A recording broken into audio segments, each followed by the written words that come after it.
Termoidraulica Susin. Se compri una caldaia, in omaggio il condizionatore. Termoidraulica Susin a 0 branco.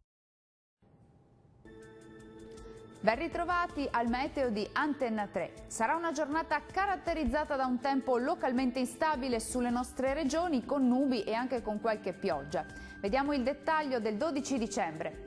Sul Veneto cielo coperto con precipitazioni sparse e più concentrate però sui settori orientali della regione. Migliora con tempo più asciutto nel corso del pomeriggio. Neve sopra i 1300 metri sulle Alpi.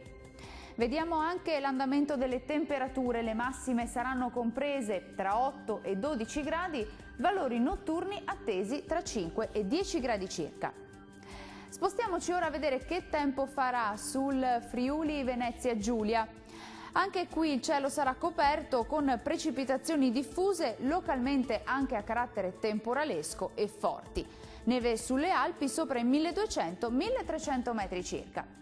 Diamo uno sguardo alle temperature. Le massime saranno comprese tra 11 e 13 gradi, valori notturni tra 9 e 11 gradi. Concludiamo infine con uno sguardo alla situazione del Trentino Alto Adige. Anche qui nuvolosità diffusa su tutta la regione, con precipitazioni generalmente di debole intensità e concentrate comunque sull'Alto Adige. La neve cadrà sopra i 1200-1400 metri. Vediamo anche in questo caso le temperature. Le massime saranno attese sui 12 gradi, valori notturni tra 6 e 9 gradi circa.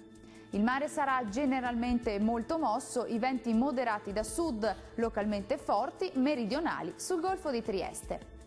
Dal meteo è tutto, arrivederci!